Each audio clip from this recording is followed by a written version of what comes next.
Dream Team, it's your boy Neal back with another reaction video, guys. Here we are with 9 things I wish I knew before moving to Germany. And before we dive into this, make sure y'all subscribe, ring notification bell, get a video a thumbs up. Let's do it. Thinking of moving to Germany either to have a better quality of life or unlimited access to pretzels and beer? Then here I present to you things I wish I knew before. Okay. Finding the perfect long-term apartment for a reasonable price if you don't speak German can be really tricky. Nonetheless, if you're looking for the cheapest price, aka unfurnished apartments, beware that they are empty. It is a common practice to clear the place out as much as possible. No curtains, no shelves, no light fittings, no toilet seats, and most importantly, no toilet seats, which is nice if you want to start the whole apartment from scratch, and not so nice if you don't want to spend money installing a whole new kitchen. And as mentioned many times before, if you're looking for second-hand furniture or a cat, eBay Kleinanzeiger is your new best friend. That's why I understand like the no fridge and everything, but she said no light fixtures, no toilet seats. No, like you literally got to build this apartment from the ground up. I feel like once I build it from the ground up, like I own this apartment. Like this, I couldn't see myself moving after I put in. If I got to put in that much work, I'm like, I'm not moving. Like this is where I die. I'm going to continue to live here for the rest of my days. Forget getting a house. Forget all that. This is my resting place. That's wild. Let's keep it going though. Looking for a job in Germany, there are 3 types of employment: full-time, part-time, and mini job. A full-time job in Germany is between 36 to 40 hours a week, usually 7 to 8 hours a day with a 30-minute lunch break. And it is illegal to work more than 10 hours a day. A part-time job in Germany involves less than 30 hours a week. And finally, a mini job is a 10-hour work week where you can earn no more than 520 euros a month. Compared to the other 2 options at the mini job. Dang, you can earn no more than 520 euros. So 10-hour work week in a month. Let's say if you did all 10 hours. Just 40 hours. You can't earn over 520 euros in 40 hours?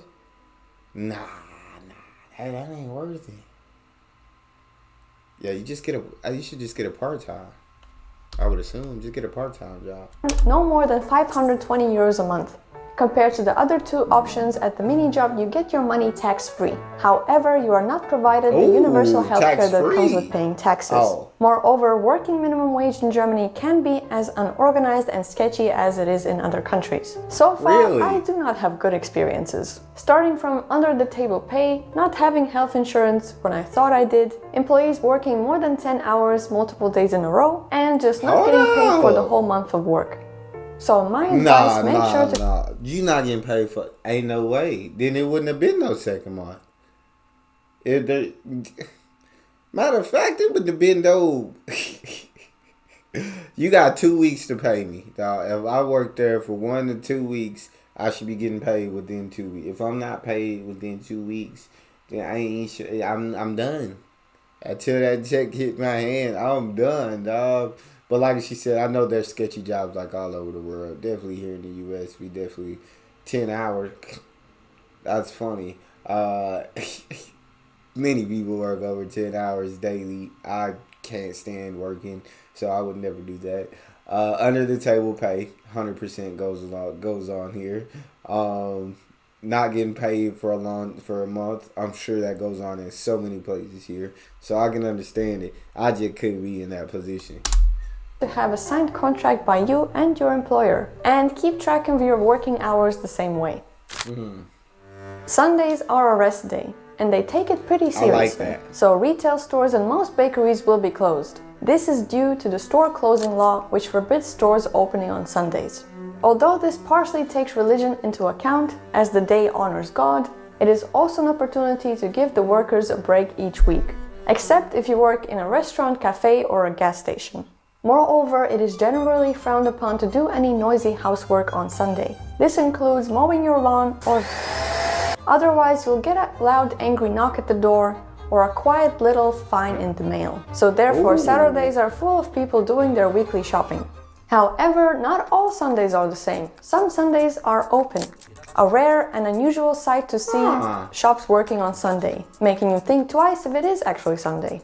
And finally, quiet hours are also important to respect. Those are somewhere between 8 p.m. and 7 a.m. from Monday to Saturday, and basically all day on Sunday. I got no problem with that. I completely, love Holy Sunday. Love everything kind of shut down. Everybody enjoys their day. It's a day of rest for a lot of people that have to work at these places. Like, love that. Take your day. Enjoy your day. Recharge. Refuel. Have a great day and get ready to go into the next week. You feel me? No loud. None of that lawn mowing today. None of that loud vacuum. Nothing loud today. This is a peaceful day of rest and enjoyment. Quality of drinking water in Germany is good, so it is safe to drink tap water. Other than tap water, Germany is a big fan of sparkling water. Sprudel. So much so they mix it with fruit juices and call it Schorle, or with ciders and wine and say it tastes good. Plus they have a not so sparkling water if you're just starting off your sparkling water journey. Not so sparkling water. I love soda. Love soda. Don't like sparkling water. Prefer still water. We produce a lot of trash and it all needs to go somewhere. And Germany is a big fan of recycling. Yeah, the German recycling system uses different bins classified according to the color system. Firstly, yellow for plastic and soft metals. If, like me, you don't have yellow bins, you have to use these plastic yellow bags that you can find in the city hall or a pharmacy that you can find around the corner for free. Oh, wow.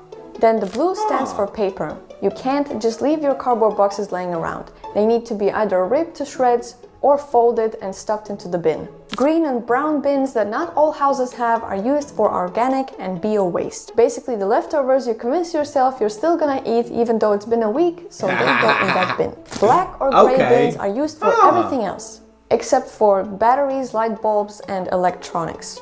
Those can be disposed in some drugstores and grocery stores.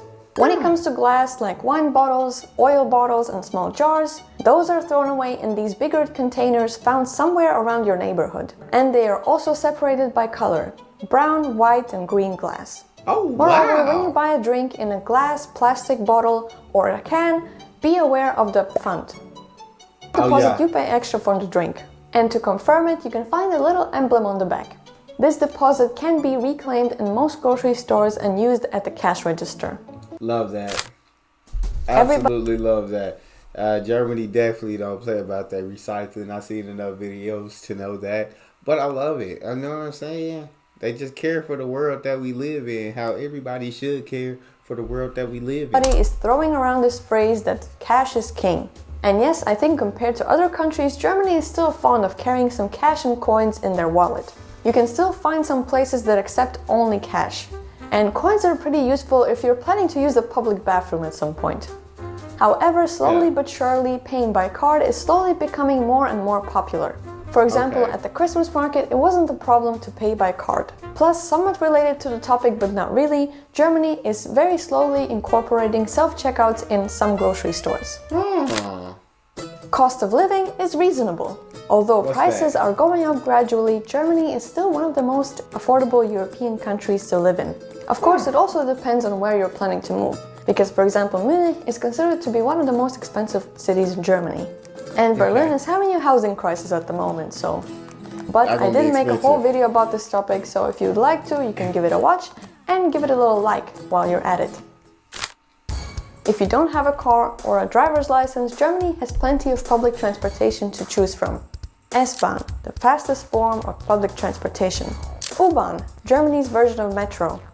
Buses, usually link more isolated towns and are a second option when the train stops working. Regional trains, there are either Regional Bahn, which has multiple stops, and Regional Express, which is faster and have fewer stops. Although Germans... You got so many options, dog. It's like, we don't need a whip. What do you need a car for in Germany? You got all these public transportation options. You don't need one.